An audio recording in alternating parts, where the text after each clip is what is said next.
Hey! Bonjour, bonsoir à tous, c'est Yota et j'espère que tout va bien chez vous. Aujourd'hui, j'aimerais rendre hommage. Oui, je fais que des hommages sur ma chaîne, mais écoutez, je fais ce que je veux. Hein. Donc si j'ai envie de faire un hommage, je fais un hommage. Merde! Depuis que je regarde des films au cinéma ou à la télévision, je suis un fan incontesté d'un style en particulier, les films d'aventure archéologique. En effet, ce style de film mélange mon amour pour le 7e art et mon amour inconditionnel pour l'histoire. Et autant vous dire qu'il y en a quand même des films dans ça. Hein. Bon, notamment le plus connu, que vous savez tous, qui est Indiana Jones, mais je peux en citer certains d'autres que je considère comme un petit peu historiques et en même temps films d'aventure. Par exemple, rien que la série des 2 volets de la saga Benjamin Gate, dont j'attends bizarrement la série pour voir à quel point ils s'en sont mis contre le mur. Et ensuite, bien évidemment, je peux citer par exemple Da Vinci Code ou Inferno, qui certes sont pas forcément des films qu'on peut appeler archéologiques, mais ils parlent d'histoire, donc je suis tout à fait fan. Et aussi Assassin's Creed. Mais de tous les films, il y en a une, et notamment une trilogie, qui pour moi représente à elle seule mon amour pour ce style de film. C'est tout simple, 3 syllabes, à savoir La Momie.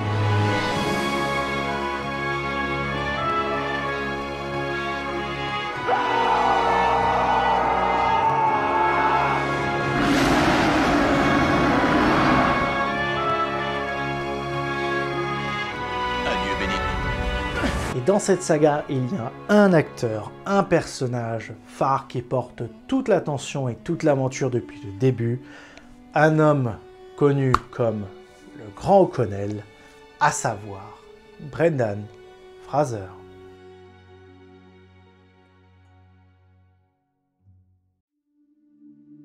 Brendan Fraser est un acteur américano-canadien né le 3 décembre 1968 à Indianapolis, aux États-Unis. Sa famille est déjà assez connue car son oncle était Georges Généreux, qui remporte d'ailleurs en 1952 la médaille d'or pour le Canada aux Jeux Olympiques à Helsinki durant l'épreuve de la fosse olympique. Alors j'ai cherché un peu, pour ceux qui étaient un petit peu comme moi, qui ne savaient pas qu'est-ce que c'était que la fosse olympique. Disons que ça s'approche un peu du ball trap. Voilà, avec un peu plus de réglementation. Voilà. C'est du tir olympique, voilà. C'est juste qu'ils l'appelaient la fosse olympique et je crois que ça s'appelle toujours comme ça, mais vu que je suis une bille en sport, je pense que ça se voit. Et je sais, j'ai jamais trop su. Donc voilà, pour ceux qui veulent un petit peu utiliser ça pour leur soirée mondaine, la fosse olympique, c'est du tir olympique. Point barre.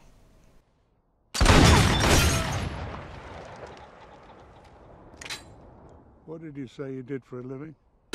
Durant son enfance, il aura l'occasion de voyager entre l'Europe, le Canada ou même les États-Unis, ce qui lui permettra de voir un peu de jolis paysages. C'est durant ses nombreux voyages, notamment surtout en Europe et au Canada, qu'il explorera le monde du théâtre et se découvrira assez tôt un talent pour la comédie. Après être monté pour la première fois à l'âge de 12 ans sur scène, il décide de suivre un cursus théâtral. Étudiant à l'Upper Canada College, école réservée aux garçons, il entre à l'Actor Conservatory du Cornish College of the Art de Seattle. Ouais, je sais, j'ai un petit accent anglais. Pourquoi vous parlez à l'envers? Je demande votre pardon.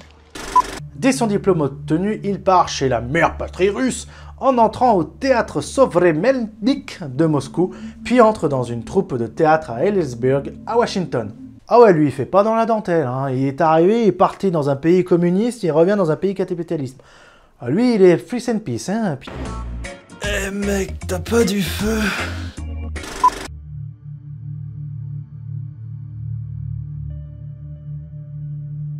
Mais c'est en 1989 qu'il entre enfin dans le monde du cinéma en jouant dans le film Comment devenir beau, riche et célèbre de Savage Steve Holland. En 1992, il a même l'occasion de jouer un étudiant dans un film intitulé La différence de Roger Mandel. Alors pourquoi je vous parle de ce film? Juste regardez le nom des acteurs. Donc on a donc Brendan Fraser, on a Matt Damon, on a Chris O'Donnell et on a Ben Affleck. Joli casting ensemble. Donc autant vous dire que ce film est déjà culte rien qu'avec ses 4 noms. En 1997, l'année de naissance de votre serviteur favori, il obtient le rôle principal dans un film de comédie avec un de ses rôles phares. Je vous laisse avec les images.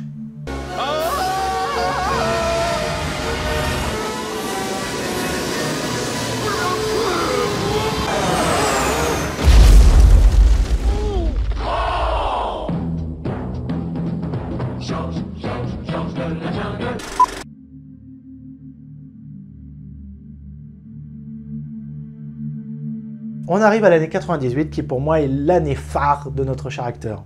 C'est cette année-là que sort la super production hollywoodienne La Momie de Stephen Sommers, qui est pour les plus curieux une adaptation de la version du film de 1932 qui mettra Brendan sur le tout devant de la scène. Une réussite totale. Cela amènera même une suite avec le retour de la momie avec le même réalisateur que le premier en 2002 et un troisième opus un peu plus mitigé que les précédents mais néanmoins toujours aussi cool, La Momie, la tombe de l'empereur dragon, cette fois-ci réalisé par Rob Cohen en 2008. Et comment vous ne voulez pas aimer cette saga culte? Ça parle de momie, donc c'est un peu science-fiction, ça parle de l'Égypte ancienne, au moins dans les deux premiers, les personnages sont super bien racontés, hein. Chris O'Connell il est incroyable, sa femme est incroyable, son cousin à sa femme est incroyable, son fils aussi m'a fait rire parfois, bref ils sont tous cultes et franchement j'adore cette histoire et c'est pour moi l'une des meilleures séries de films de science-fiction mais surtout d'aventure archéologique. En 2003, il joue un agent de sécurité / cascadeur dans le film mêlant animation et prise de vue réelle, à savoir les Looney Tunes passent à l'action de John Dunt. Et franchement, regardez-le, je dois avouer que c'est quand même très cool. Ça s'approche un peu pour ceux qui ont un petit peu la rêve de Qui veut la peau de Roger Rabbit. Et en 2008, il tourne dans un film d'aventure fantastique qui s'adapte du roman de Jules Verne intitulé Voyage au centre de la Terre. Et d'ailleurs, il y a eu une suite qui s'appelle L'île mystérieuse avec The One, le sublime.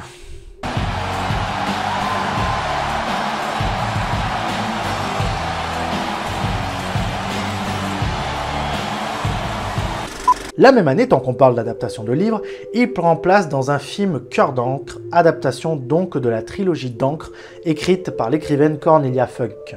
Et là, c'est une très belle pépite. Au niveau de l'histoire, ça raconte l'histoire d'un personnage joué par Brendan qui a le pouvoir de faire vivre les personnages des livres qu'il lit. Et il va vivre des péripéties à cause de ce pouvoir. Et franchement, mais ce film aussi est une très belle pépite. Et d'ailleurs, on voit Vision.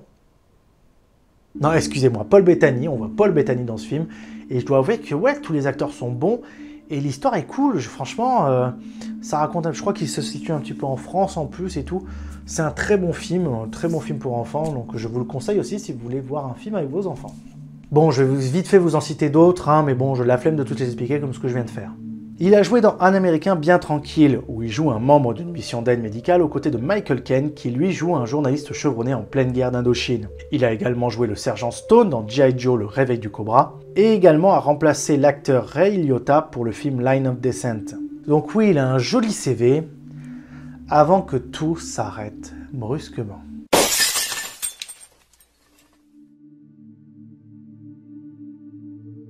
Pour résumer ce qu'il a vécu, il faut qu'on revienne un petit peu dans le temps au moment où le hashtag MeToo est arrivé et que enfin ce gros dégueulasse est arrivé enfin en prison. En 2003, quelques mois avant la sortie du film avec les Looney Tunes, Brennan a vécu ce que personne ne veut vivre. Philippe Berk, et vous verrez que son nom va très bien mais vraiment comme un gant à ce qui était autre que l'ancien président de la HFPA, l'association hollywoodienne de la presse étrangère, qui organise donc les Golden Globes et qui décide les nominations et attributions. Autant vous dire que comme l'autre dégueulasse, il est tout aussi puissant à Hollywood. L'acteur racontera ce qu'il a vécu lors d'un interview. Il passe sa main gauche autour de moi, m'attrape la fesse et un de ses doigts me touche au niveau du périnée. Et il commence à le bouger. Je me suis senti mal. Je me sentais comme un petit enfant. J'avais comme une boule dans la gorge, j'avais l'impression que j'allais pleurer. Pour éviter de nuire à sa carrière, il décida de n'en parler qu'à sa femme et de confiner ce sombre souvenir au plus profond de lui, le rongeant de l'intérieur. Cet événement, vous en doutez, l'avait tellement traumatisé qu'il préféra se mettre en retrait de la vie publique. Il estimera également avoir été mis sur liste noire, constatant que les invitations aux événements des Golden Globes après 2003 se firent rares par la suite. Et c'est ça en fait qui était un petit peu arrivé avec l'autre Harvey Weinstein. C'est tout bonnement des mecs qui ont un contrôle absolu sur tout, qui peuvent faire les plus grosses dégueulasseries, mais par contre t'en parles, quick, t'as plus rien, plus de films, plus d'argent. Et c'est un peu ce qu'a vécu l'acteur, et ça franchement c'est horrible. En plus de cela, l'autre se défend dans ses mémoires en disant qu'il n'avait, je cite, simplement pincé les fesses de Fraser, lui faisant une blague. Trop dégueulasse!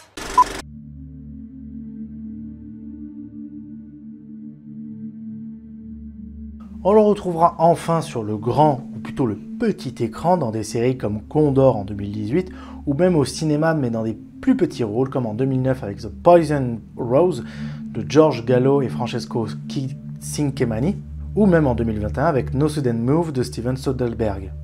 Mais c'est en septembre 2022, plus exactement durant la Mostra de Venise, le festival de Cannes italien, que l'acteur revient sur le rôle principal de Charlie, un homme pesant plus de 260 kg, souffrant d'un syndrome d'hyperphagie incontrôlée dû à l'état dépressif.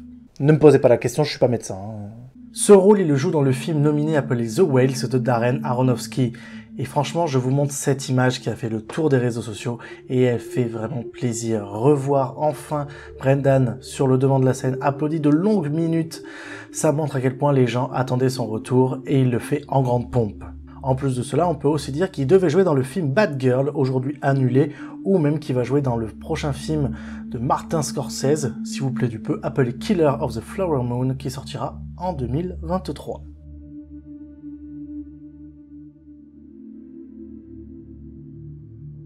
Pour conclure, autant vous dire, j'adore Brendan Fraser. J'adore ses rôles, j'adore son acting, il est d'une mimique magnifique. C'était un beau gosse à l'époque et encore aujourd'hui je trouve qu'il a un charisme de dingue. Et j'espère que le film The Whales, j'aurai l'occasion de le voir parce que j'ai vraiment hâte de voir le rôle et la prestation qu'il a fait dedans. Et de ce que j'ai compris, alors là je tourne à peu près, là on est à la mi-décembre, j'ai compris qu'à ce qui paraît, il aurait des chances avec ce qui s'est passé à la Mostra de Venise d'avoir une place dans les nominés pour un Oscar. Et j'aimerais vraiment qu'il soit nominé, ce serait vraiment cool de la part des Oscars. Donc j'espère qu'on pourra le revoir rapidement. Et même si possible, peut-être un retour de la momie, qui sait. Et c'est reparti. Voilà, c'est la fin de la vidéo. Merci à tous de l'avoir regardé. Si vous avez aimé, n'hésitez pas le pouce bleu. Si vous avez des commentaires à faire, n'hésitez pas à mettre un petit commentaire. N'hésitez pas à partager sur les réseaux sociaux. Je vous montre mon Instagram ici si vous voulez vous suivre là-bas. Je vous laisse aussi vous abonner si vous n'êtes pas abonné et que vous n'avez pas mis la cloche pour voir les futures vidéos. Et je vous retrouve la semaine prochaine, vendredi 18h. C'était Yota en direct de la toile et à bientôt sur la planète YouTube. Ciao!